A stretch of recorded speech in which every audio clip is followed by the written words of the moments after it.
June 26వ తారీఖు శుక్రవారం రోజున కన్య రాశి వారు మీ యొక్క అతిపెద్ద కోరిక నెరవేరబోతూ ఉంది. కన్య రాశిలో జన్మించిన వ్యక్తులు ఈ వీడియోని తప్పకుండా మిస్ అవ్వకుండా చివరి వరకు చూడండి. ఎందుకంటే నమస్కారం అండి అందరికీ. మీ నిత్య జీవితంలో ఎవరితో చెప్పుకోలేనటువంటి ఎన్నో రకాల సమస్యలకి గురువుగారు చాలా చక్కగా పరిష్కార మార్గాన్ని చూపుతారు. అలంపూర్ జోగులాంబ దేవి జ్యోతిష్యాలయం గురూజీ సీతారామరాజు గారు. వీరి యొక్క సెల్ నెంబర్ వచ్చి 9948253372. ఫోన్ ద్వారానే జ్యోతిష్యం చెప్పబడును. ప్రేమించిన వారు దూరం అవ్వటం, భార్యాభర్తల మధ్య గొడవలు రావటం, అత్తా కోడళ్ళ మధ్య మనస్పర్ధాలు, పెళ్లి కుదరకపోవటం, విద్య, ఉద్యోగం, వ్యాపారం, చెడు ప్రయోగ నివారణలు మొదలగు ఎటువంటి సమస్యలకు అయినా పరిష్కారం చూపగలరు. స్త్రీ పురుషుల ఎటువంటి సమస్యలు ఉన్నా నమ్మకంతో గురువుగారిని కాంటాక్ట్ అవ్వండి. ఖచ్చితంగా మీకుండే అనేక రకాల సమస్యలు తొలగిపోతాయి. మేమేం చెబుతున్నామో మీకు అర్థం కావాలి అంటే వీడియోని పూర్తిగా చూసినప్పుడు మాత్రమే మీకు సంపూర్ణంగా మేము ఏదైతే చెబుతున్నామో అది మీకు అర్థమవుతుంది. కనుక వీడియోని ఎక్కడ కూడా స్కిప్ అనేది చేయకుండా చివరి వరకు చూడండి. అప్పుడే మేమేం చెబుతున్నామో మీకు అర్థమవుతుంది. ఇక వీడియోలోకి వెళితే గనక కన్య రాశిలో జన్మించినటువంటి జాతక ఫలితాలు చూసుకున్న, గ్రహ స్థానం చూసుకున్న వీరి యొక్క అతిపెద్ద కోరిక అనేది నెరవేరుతుంది. ఆ కోరిక ఎప్పుడు నెరవేరుతుంది, ఎలా నెరవేరుతుంది, ఎలా నెరవేర్చుకోవాలి, గ్రహాలు ఏ గ్రహం ఏ స్థానంలో ఉన్నప్పుడు మీ యొక్క కోరిక అనేది 100% కూడా నెరవేరుతుందో ఈ వీడియోలో తెలుసుకుందాం. కన్యరాశి వారు ఏంటంటే కష్టాన్ని నమ్ముకున్నటువంటి వ్యక్తులు. ఎప్పుడూ కూడా వీరి యొక్క అదృష్టం పైన వీరు ఆధారపడి ఉండరు. అంటే మాకు అదృష్టం ఉంది, ఏదో ఒక వైపు నుండి ధనం వస్తుంది అనే ఆలోచన వీరికి ఉండదు. వీరు చూడటానికి చాలా అందంగా ఉంటారు, చాలా ఆకర్షణీయంగా ఉంటారు. అయినప్పటికీ కష్టపడుతూ ఉంటారు. వీరు ఎప్పుడూ కూడా ఎంత కష్టపడితే అంటే ఏదో ఒక పని చేస్తూనే ఉంటారు. ఈ పని ఆ పని అని సిగ్గుపడరన్నమాట. ఇది చాలా మంచి లక్షణం. ఇలాంటి లక్షణాలు ఉన్నవారు ఎప్పుడూ కూడా ఒకరిని చేయి చాచి రూపాయి అస్సలు అడగరు. వీరి కాళ్ళపైన వీరే నిలబడతారు. ఎందుకంటే వీరు పని చేయటానికి సిగ్గుపడరు, అడగడానికే సిగ్గుపడతారు. ఇతరులను డబ్బు అడగడానికి సిగ్గుపడతారే తప్ప కష్టపడి పనిచేసి దర్జాగా సంపాదించుకోవటానికి ఏమాత్రం కూడా వెనకాడరు కన్యరాశి వారు. ఈ లక్షణం అంటే చాలా మంచి లక్షణం నిజానికి. వీరి కష్టాన్ని వీరే నమ్ముకుంటారన్నమాట. ఎప్పుడైనా సరే వీరు ఎవరికి కూడా తల వంచరు, అలానే భయపడరు, తప్పు చేయరు. ఒకవేళ పొరపాటున ఏదైనా తప్పు చేయాల్సి వచ్చినా సరే దానిని కూడా ఒప్పుకునేటటువంటి మనుషులు అన్నమాట. అవును, ఈ పరిస్థితి ఇలా ఉండే నేను చేశాను అని చెప్పేసి వీరు తప్పుని ఒప్పుకుంటారు. అంత ధైర్యాన్ని, అంత నిజాయితీని కలిగి ఉంటారు ఈ రాశివారు. అయితే ఈ కన్యరాశి వారు చాలా మంచి మనుషులు.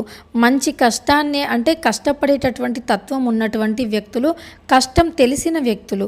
చిన్న వయస్సు నుండి కూడా వీరు ఎప్పుడూ సుఖపడిందే లేదు. ఎప్పుడు చూడు పని పని పని. వీరు అందరూ ఆడుకునే వయస్సులో కూడా వీరు కష్టపడుతూ పనిచేసి కుటుంబాన్ని నడిపిన రోజులు కూడా ఉన్నాయి. అందుకే వయస్సు తక్కువైనప్పటికీ వీరికి అనుభవం చాలా ఎక్కువగా ఉంటుంది. కష్టాన్ని నమ్ముకున్న వ్యక్తులు కదా, ఎప్పుడూ భయపడరు, ధైర్యంగా ఉంటారు. కష్టపడతామనే నమ్మకం ఉంది. కష్టానికి తగ్గ ప్రతిఫలం ఆ భగవంతుడు ఏదో ఒక రోజు ఇస్తారనేటటువంటి ధైర్యము ఉంది. కాబట్టి వీరు ఎప్పుడు ఎవరికీ భయపడరు. వీరు ఎప్పుడైనా సరే వీరి మాటలు ఎలా ఉంటాయంటే చాలా తెలివిగా ఉంటాయి, చాలా డేర్గా ఉంటారన్నమాట. ఎవరికీ భయపడరు. అలానే వీరొక కోరికను పెట్టుకున్నారు అంటే అది నెరవేరేంత వరకు కూడా నిరంతరం కష్టపడతారు. ఒకటి ఏదైనా వీరు చేయాలి అనుకుంటే కూడా వారు ఏంటంటే ఆలోచిస్తూ ఉంటారన్నమాట. దాని గురించి ఆలోచిస్తారు. పూర్తి విజయం వచ్చేంత వరకు కూడా ఎవరితోనూ చెప్పరన్నమాట కన్యరాశి వారు. ఈ యొక్క ఆలోచన చాలా మంచిది నిజానికి. ఎందుకంటే మనం ఏదైనా మొదలుపెట్టినప్పుడు ఎవరికైనా చెప్పటం వల్ల ఏమవుతుంది అంటే ఖచ్చితంగా దృష్టి అనేది పడిపోతుంది అండి. ఇది మనలో చాలామంది నమ్మచ్చు, నమ్మకపోవచ్చు, బట్ ఉంటుంది. మనకి సృష్టిలో భగవంతుడు ఉన్నాడు అని మనం ఎంత నమ్ముతామో అలానే నెగిటివిటీ ఉంది అని కూడా అంతే నమ్మాలి. పాజిటివ్ ఎంత ఉంటుందో నెగిటివిటీ కూడా అంతే ఉంటుంది అండి. కాబట్టి దృష్టి దోషం కూడా ఉంటుంది. ఈ నరదృష్టి అనేది నిజానికి చాలా అంటే చాలా డేంజర్. అది మన కంటికి కనిపించదు, కానీ ప్రభావం అయితే డెఫినెట్లీ మన పైన పడుతూనే ఉంటుంది. కాబట్టి ఈ విషయాన్ని గ్రహించి మీరు ఎప్పుడైనా అంటే ఏదైనా కొత్త బిజినెస్ చేస్తున్నా, ఏదైనా ఇల్లు కట్టినా, వ్యాపారం పెట్టినా, ఏదైనా సరే ముందుగానే ఎప్పుడూ కూడా ఎవరికి కూడా రివీల్ చేయకండి. అందులో పూర్తి సక్సెస్ని పొందేంత వరకు కూడా మీరు ఎవ్వరికీ చెప్పకండి. ఎందుకు అంటే ఇలా దృష్టి దోషం తగిలినప్పుడు ఖచ్చితంగా ఆగిపోయే పనులు ఉంటాయి. చేయి దాకా వచ్చి కొన్ని పనులు చేజారిపోతూ ఉంటాయి కదా, అవి ఇలాంటి దోషాల వల్లే. అలానే వస్తుంది అనుకున్నది కూడా ఆగిపోతుందన్నమాట. ఇక వచ్చింది అనుకున్నది కూడా ఆగిపోయే ఛాన్సెస్ ఉంటాయి. నరదృష్టి అనేది అంత భయంకరమైనటువంటిది. అయితే కన్య రాశి వారు మీ యొక్క అతిపెద్ద కోరిక ఏది నెరవేరబోతుందో తెలుసుకుందాం. మీకంటూ ఎప్పటి నుండో ఒక ఇల్లు కొనాలి, బంగారం కొనాలి, కారు కొనాలి, బైక్ కొనాలి అని ఇలా మీరు ఏదైతే ఒక పెద్ద కోరికను పెట్టుకున్నారో ఆ కోరిక అతి త్వరలోనే నెరవేరబోతూ ఉంది. ఈ కోరిక నెరవేరాలి అంటే మీరు కాస్త ఇష్ట దేవత ఆరాధన చేయండి. గ్రహాలను మీ యొక్క వశం చేసుకోండి. గ్రహాలను వశం చేసుకునేంత శక్తి మనిషికి ఉంటుందా అంటే ఉంటుంది. ఎలా ఉంటుంది అంటే మీరు ఉదయం లేవాలి, బ్రాహ్మీ ముహూర్తంలో నిద్ర లేవాలి. ఇలా మీరు ఒక నెలపాటు కూడా చేయాల్సి ఉంటుంది.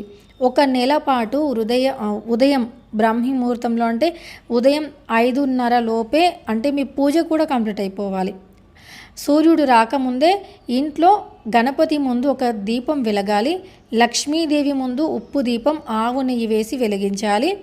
అలానే ఎర్రటి పుష్పాలు గణపతికి లక్ష్మీదేవికి పెట్టి, బెల్లాన్ని గణపతికి నైవేద్యంగా పెట్టి, కొబ్బరి అలానే ఉంటే తేనె లేదంటే బెల్లం, దానితో పాటు బెల్లం అన్నం నైవేద్యంగా అమ్మవారికి పెట్టి చూడండి. ఖర్జూరైనా పర్లేదు. ఇలా మీరు ఒక నెల రోజుల పాటు ప్రతిరోజు ఉదయం 5 గంటల లోపే పూజ పూర్తి చేసుకొని గణపతి యొక్క అష్టోత్తరాలను లేదా మంత్రాలను చదవటం, అలానే లక్ష్మీదేవి యొక్క కనకధర స్తోత్రాన్ని చదివినా విన్నా అమ్మవారి నామాలను 108 సార్లు జపించి మీ కోరికను ప్రతిరోజు ఉదయం 5 గంటల లోపే దైవానికి చెప్పేయండి. ఇలా ఒక నెల రోజుల పాటు చేయండి. ఖచ్చితంగా 9 గ్రహాలు మీకు వశమైపోతాయి. ముఖ్యంగా లక్ష్మీదేవి యొక్క అలానే గణపతి యొక్క సంపూర్ణమైనటువంటి అనుగ్రహంతో మీ దశ అనేది 100% మారుతుంది. మీరు నమ్మినా నమ్మకపోయినా మీకు ఎంత ధనం వస్తుంది అంటే ఖచ్చితంగా ధనవంతులు అవుతారు. మీరు అనుకోవచ్చు, మాకు ఇన్ని చెబుతున్నారు, మీరు చేస్తారంటే అవును చేస్తాం, ఖచ్చితంగా చేస్తాం. ఖచ్చితంగా చేయటమే కాదు, మంచి ఫలితాన్ని పొందినవి కూడా ఉన్నాయి, పొందుతున్నవి కూడా ఉన్నాయి. కాబట్టి ఒకసారి ఇలా ప్రయత్నించండి. మీరు చాలా ఆర్థిక కష్టాల్లో ఉన్నప్పుడు ఆ కష్టం తీరదు అంటూ ఆలోచిస్తూ ఉండేదానికన్నా కాస్త ఆ కష్టం అనకుండా ఉదయం లేచి ఈ విధంగా పూజ చేసుకోండి. ఖర్చుతో కూడిన పని కూడా కాదు కదండి, ఖర్చు కూడా పెట్టాల్సిన అవసరం లేదు. నిత్యం మంచి మనస్సుతో అమ్మవారిని గణపతిని పూజించండి. అది కూడా బ్రాహ్మీ ముహూర్తం ఉదయం 5 గంటల లోపు. తర్వాత సూర్య నమస్కారాలు చేసుకోండి. ఇలా చేయటం వల్ల మంచి ఫలితం అయితే తప్పకుండా ఉంటుంది. గృహయోగం కావాలి అనుకుంటే ఇలా తప్పకుండా చేయండి. గృహయోగం అయితే మీకు ఎలా ఉంది అంటే మీ యొక్క 4వ ఇంటికి అధిపతి శని ప్రస్తుతం 6వ ఇంట్లో నీచ స్థానంలో ఉన్నప్పటికీ మీ జాతకం మాత్రం గృహ నిర్మాణానికి బలమైన యోగం ఉంది. అంతేకాకుండా మీ జాతకంలోని గ్రహ గతులను మరియు గోచార ఫలితాలను పరిశీలిస్తే మీ ఇల్లు కట్టడానికి లేదా గృహ ప్రవేశానికి అత్యంత అనుకూలమైన కాలం ఎప్పుడు ఉంది అంటే సెప్టెంబర్ 18, 2030 నుండి డిసెంబర్ 24, 2032 వరకు ఉంది.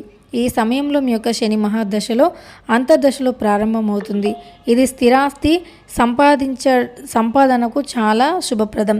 ప్రస్తుతం మీరు గురువు మహాదశలో ఉన్నారు కాబట్టి మార్చి 2028 వరకు ఈ కాలం గృహ నిర్మాణానికి ప్రణాళికలను సిద్ధం చేసుకోవటానికి, ఆర్థికంగా పొదుపు చేయటానికి మరియు భూమిని కొనుగోలు చేయటానికి చాలా మంచిది. ఇప్పుడే నిర్మాణాన్ని ఆరంభించే బదులు ఆర్థిక పునాది బలోపేతం చేసుకోవటం ఉత్తమం. అంటే ఫినాన్షియల్గా మీరు చాలా మంచిగా స్ట్రాంగ్ అయిన తర్వాత మీరు డబ్బుని అంటే బాగా మీరు అప్పు చేసి ఇల్లు కట్టడం కన్నా మీ దగ్గర మంచిగా డబ్బు సంపాదన పెట్టుకొని స్థిరంగా అప్పుడు ఇల్లు కట్టడం ఇంకా ఉత్తమం అని దీని అర్థం. ఇక తెలుసుకున్నారు కదా కన్యా రాశి వారికి ఎలాంటి పెద్ద కోరిక నెరవేరుతుంది అని. వీడియో నచ్చితే లైక్ చేయండి. ఇలాంటి ఎన్నో వీడియోస్ కోసం ఛానల్ని తప్పకుండా సబ్స్క్రైబ్ చేసుకోండి.